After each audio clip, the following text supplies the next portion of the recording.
Okay, so in this second video, let's look a little bit deeper into the structure of neoan3. So let me give you a little bit more space here.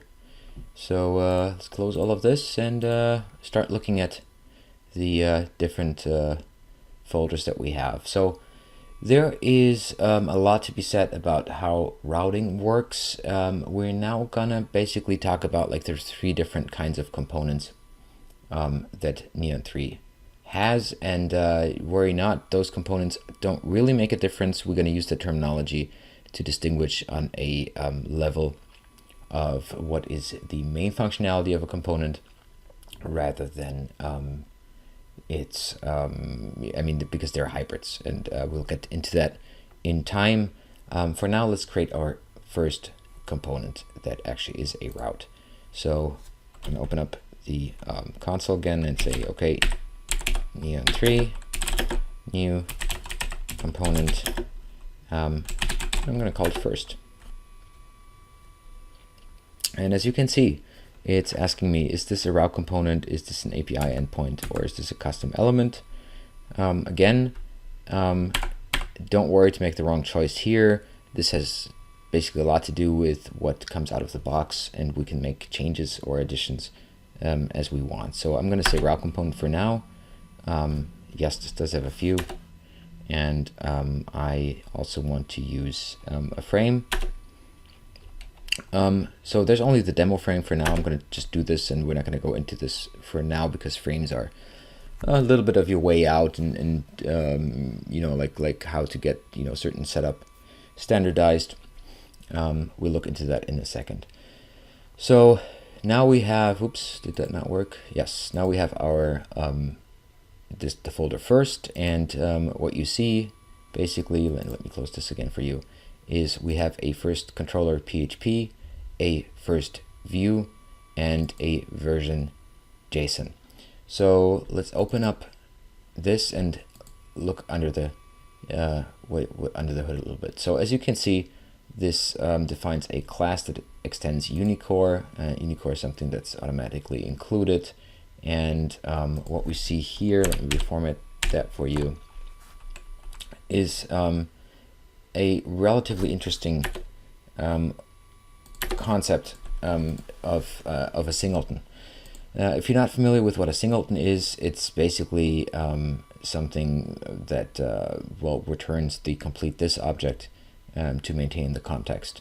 So what we see here is we have a function init, and by simply having a function init in a controller, we basically automatically have our route for it.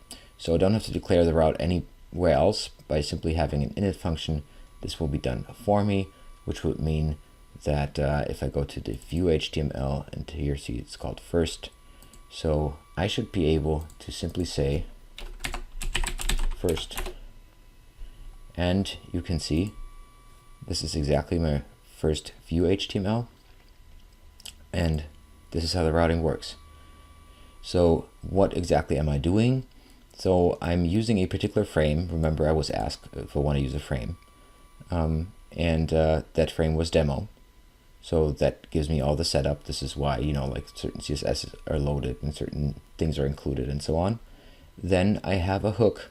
So apparently there's a main hook, and there's a view I want to give it to it, in that case first. So let's try this out in order to understand it. So the output, I mean, that is pretty clear. The output actually gives us output, so that means like it's effectively echoed at a certain point in time after everything is compiled together. So if I can give this main hook first, which means this would be this view, I can also use the view of demo. Let's see if that works.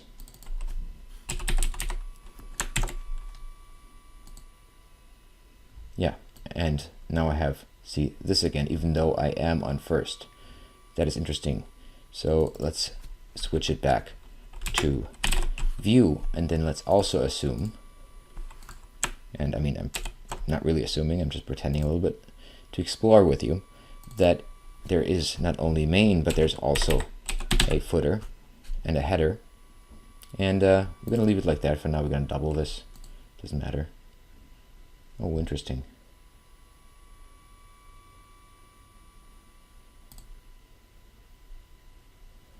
Oh, of course, because it's first.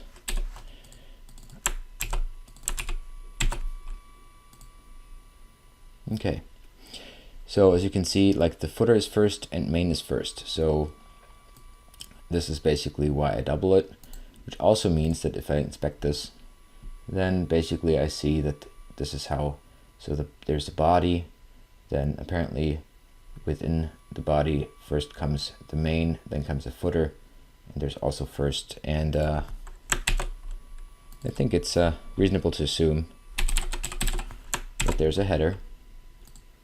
So again, in that case, it's all the same. Let's actually not do this and say it's our main. Let's let our main be demo, and then we can see how the output is generated. So the header is generated, the main is generated, and then the footer is generated.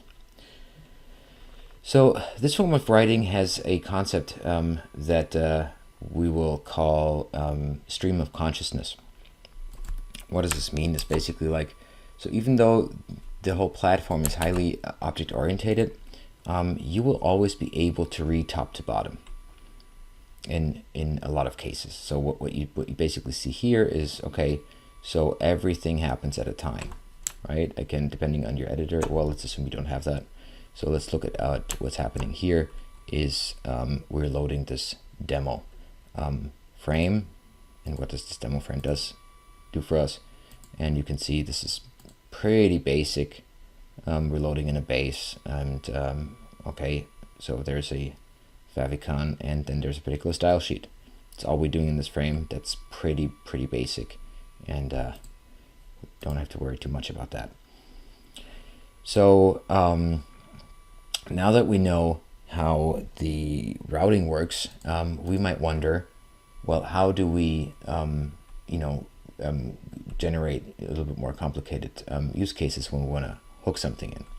So what we're going to look into next is basically like how those things can be extended.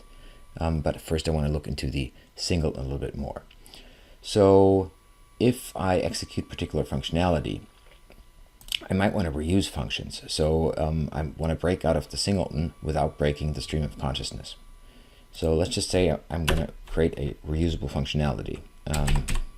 And it's going to be the public function test. And it's going to take the context. So what is this going to be? Well, this is something I want to execute. And let's just say, what could it possibly do?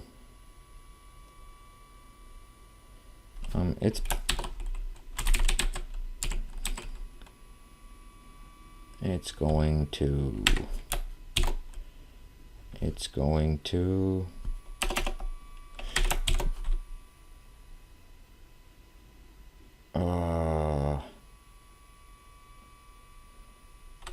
actually, it's just going to var up something for now because I want this to be as little of a complexity. Oh, it's, you know what, it's going to var up context. Yeah, that's simple. So I want this to happen after the frame is initialized. So what I would do here is simply say, okay, callback. So callback is a function that immediately executes a function I pass in there. In this case, I'm going to use my own context, so this, and the function I'm going to execute is test. So effectively this test. So let's see if that works.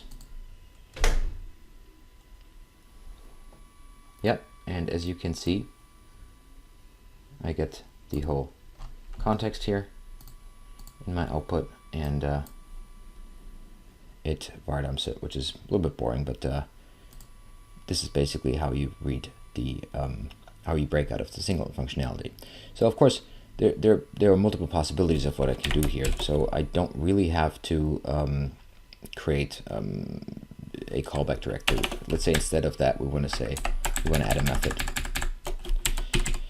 I want to add a method, and this method is something I'm going to execute at a different time. Right? So I'm going to leave those parameters the same. So I'm going to say this happens.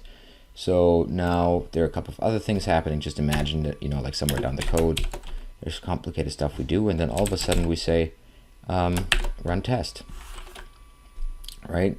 So I didn't, you know, like do any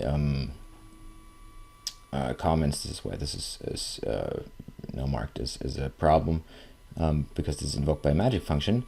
But so the question is, would this still run? And if so, could we give it a different context? So let's just say we're going to say test something, and then assume that we have an additional argument. And instead of var dumping the context, we're going to say, give me the argument. And let's see what's happened. And indeed,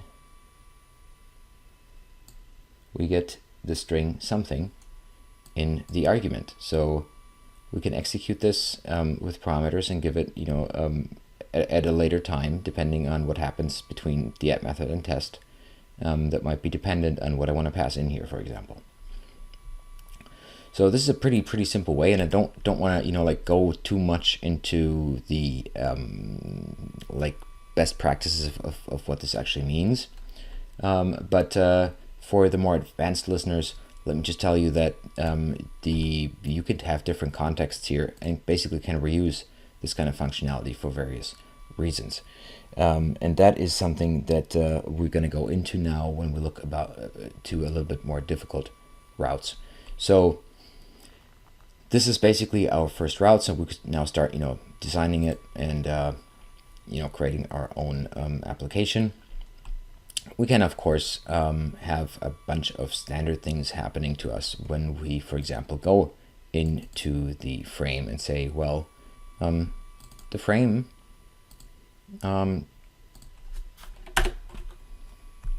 basically already constructs something for us. So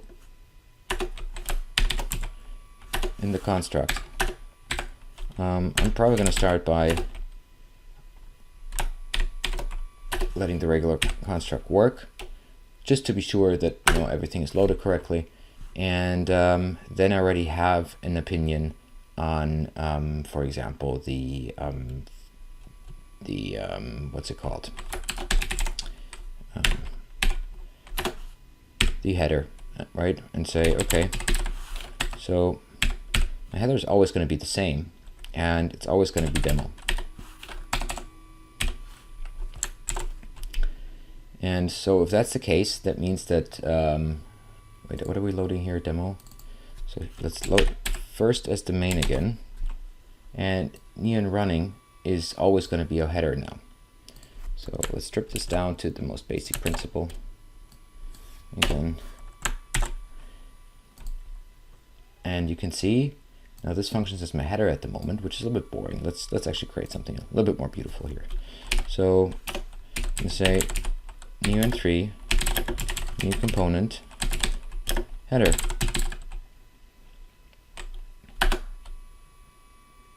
Okay, in that case it's just going to be custom element, and it's going to be my header. Now the custom element does not include a view yet, so let's create that. So I simply call this header.view, and let's say it really doesn't matter what I'm using. There's no CSS framework included at this point. We might want to decide something. What are we going to use? It really doesn't matter. Let's use something that is new to me as well. Just found this recently and kind of liked it. Let me see how it npm install Bulma. Let's do that. Let's do that and say we're gonna Actually, let's try it out first. Should we try it out first? No, let's do it. I mean, what I normally do is, but I mean, this is completely up to you. I normally use CDNs first and see like whether or not I like it. You know, and leave the CDN then in for production anyway. But that's a different. I mean, let's not get into those kind of topics. So I should be able to have this now in my node modules when I can find them. Where are you people? Oh, right here. Sometimes I'm blind. And I'm guessing, okay, almost CSS. So in our frame, in the style sheets, see, there's already one in there. So instead of this, what we actually want to do is we want to say node modules, Bulma, CSS, and then Bulma min CSS, right? Get rid of this. Quickly test this. Where are we again? Here. So did this work?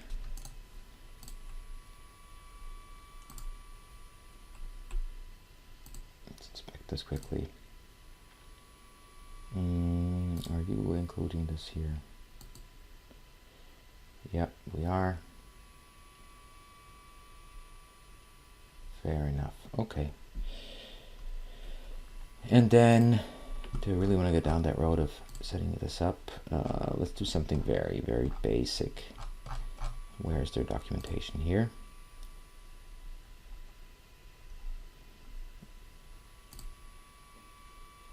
A container, a hero. Maybe some columns.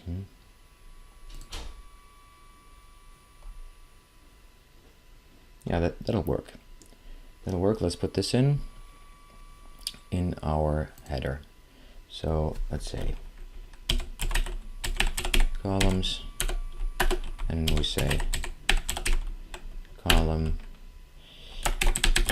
here be left and here be right. As simple as that. Okay, so that means if we go back to our system, we should now have our header in there. Wait, do we even have our header in there? No, we don't. So also in the, instead of demo, we want to use header. Of course we do.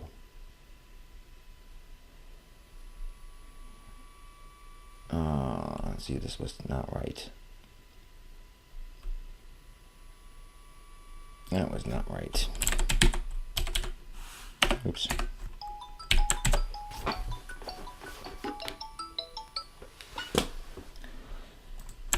I can wait.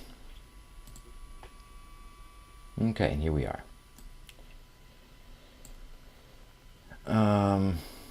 Wait, the columns don't behave like I expect them to.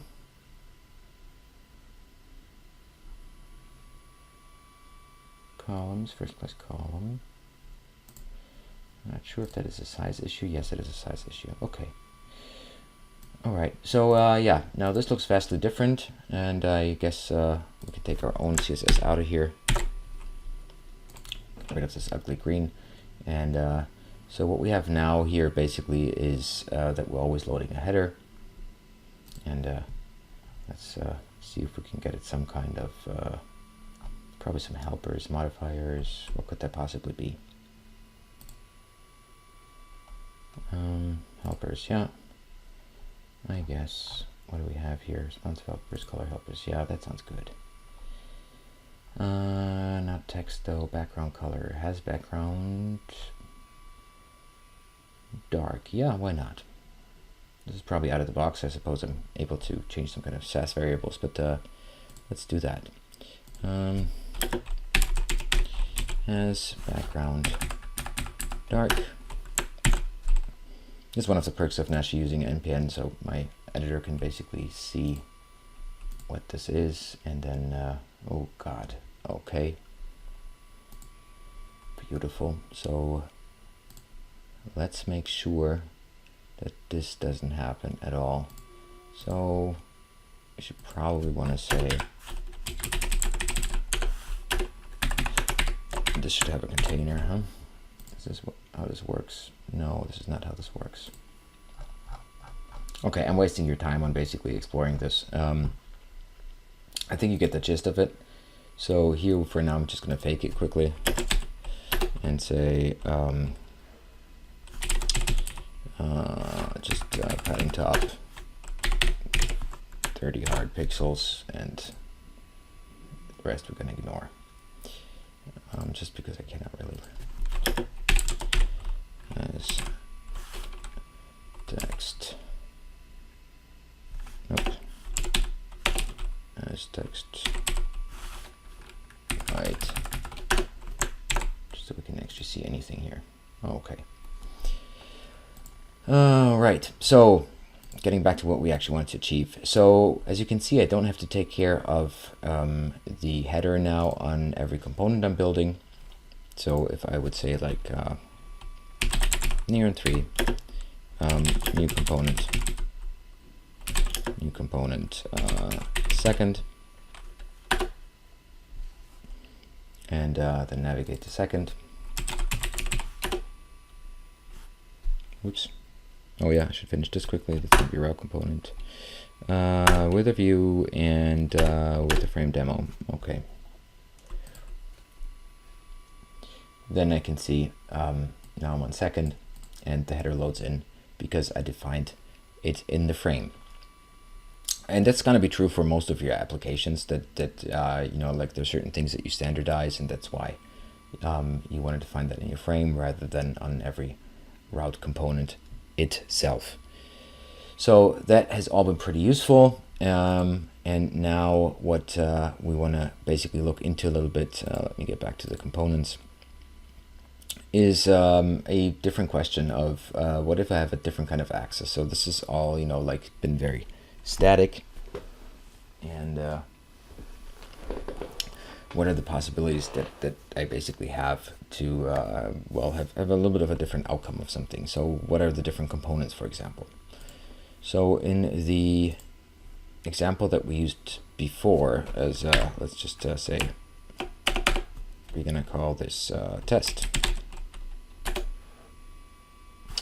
We're now going to create an API endpoint. This needs a controller for logical reasons, a frame for reasons we will look into later when we work with databases. And we now have created our test, which looks a little bit different. So we do not have an init, and we apparently have a get test, and we have a post test that was designed for us. So those are two different forms of querying something. So let's quickly try this out. So how you interact with the API is pretty simple. So you say, and it's v1 per default. And in that case, I want to run test. And so if I use this in the browser, it will automatically assume get, of course. And I will get an error here that says request is empty. So what happens effectively is if I send a GET request to this endpoint, then depending on how this is structured, I will have to fulfill certain criteria. So in that case, you can see I am expecting some kind of input. So I have two possibilities from now. I could either say, okay, some key, and get null because I do not do anything here.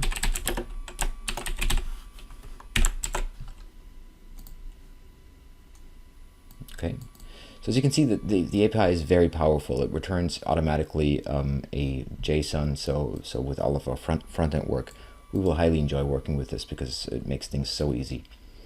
So in that case, I'm just, you know, what I'm getting this in, and from the PHP perspective, this is of course not a JSON. So if I were to, you know,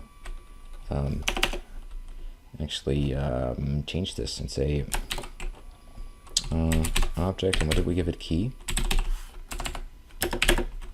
is something else.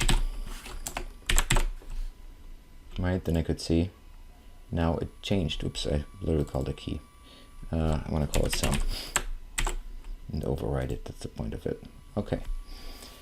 And I can see, all right, now it's something else. So I've overwritten the input that I sent over, which it's hard to see here, was key. Now, the second possibility we have is to say, like, okay, we're going to omit this. And well, this is not the cleanest way, but it'll work. So now, regardless of what I'm doing, this will work. And if I take away any kind of parameters, it will still output exactly the same. Because now it is a endpoint that does not require any kind of parameters. And that's how easy it is. So as you probably guessed, you just prepend get and then the class name or post and then the class name or delete or push and so on. And this is how basically you easily build an API in neoan3, and this is a very powerful and convenient tool, because if this is the only thing you're going to take away from this, because you're mainly a front-end developer, there's a lot of work that you could do on your own by just using those API capabilities, because they come basically out of the box. Okay, so what else is on the agenda for this video? And so we went into routing and how that works in general. We went into the static views and how those can be used. So I think we're in a pretty good stance to start, creating something that's a little bit more beautiful than the example we have seen so far, and maybe with a little bit, maybe with the front end or a CSS framework that we're a little bit more familiar with, and that is basically how we can then start to construct our application. Now, it is interesting to know that you have a couple of options when it comes to the frames, because you probably now think like, yes, but like what if that is dynamic and so on? Don't I need the level of like a middleware, like other frameworks have? And the answer is this is you have basically endless possibilities in that range. So let's go back to where have we been? To second, and then for example say like, well, so it is possible to, what do we have second here, to reuse this in multiple ways. So the first thing that you might be surprised of is you don't really need a frame. So this works basically from a very basic level, just as is, and you can completely render in any kind of templating that you want to. And on the second note, you can actually make this dynamic. So how do I make this dynamic? Well, let's just assume that we have a couple of options here, and I'm going to introduce you to one of the first global functions, and I'm going to say frame is sub1. So sub is basically a way of reading directly like the route. So neoan3, this part of the URL, this is our base. Then second is what our route, and then here we would start with the first sub. So let's say demo, right? And this is a very unsecure way of doing things, but you can basically make this a little bit better, right? And say switch sub1, and then we're gonna say case demo, just to ensure this a little bit. Then frame sub1 break, and then default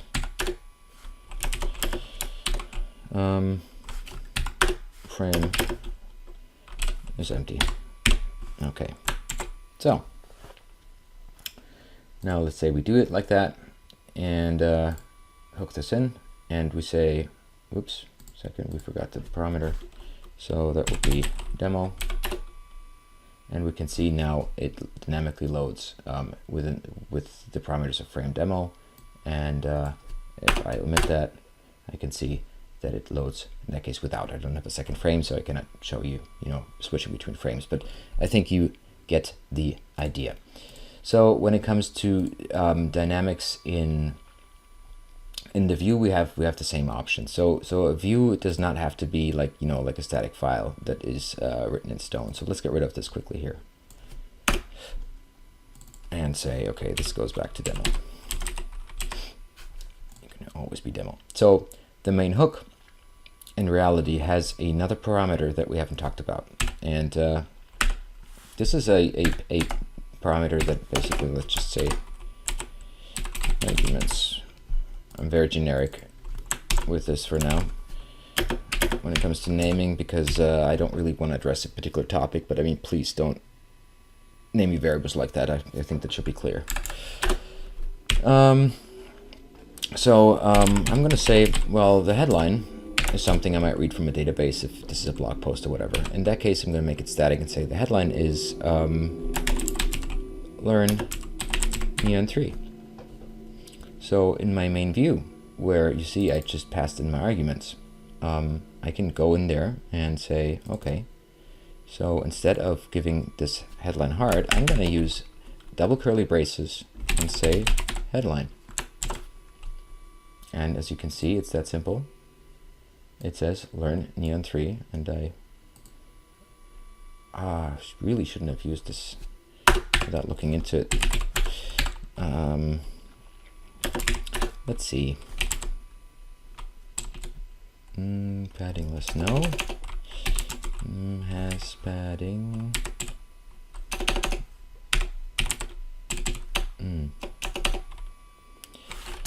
Okay.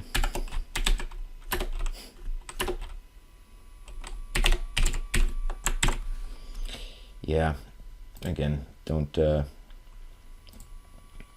as I tell you, not as I do, or however they say that. But you can see, basically, this is what it's actually about here now. You can see that the headline is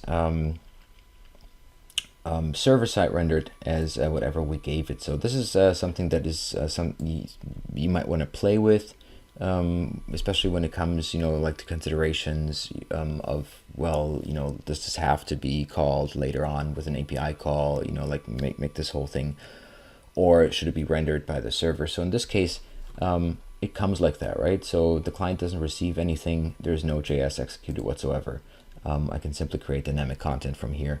This is something that when you're using PHP, you're pretty used to, even though you probably normally look at it the other way around and say like, okay, I'm going to embed PHP in a particular template, and here it is the other way around, as a concept at least, where PHP is reading in templates and then, you know, outputs them accordingly. So this is how it would basically create dynamic input.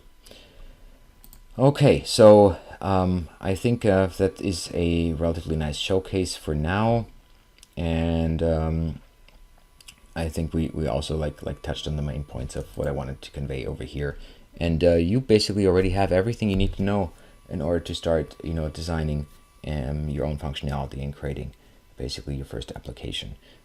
We will way later in this project. I mean, there are a lot more things I wanted to introduce you to, but actually like build something together. I'm not pretty sure what it's going to be. Probably, you know, a simple blog is always a good solution in order to, you know, familiarize oneself with technology. Thank you so much for listening, and I see you in the next video.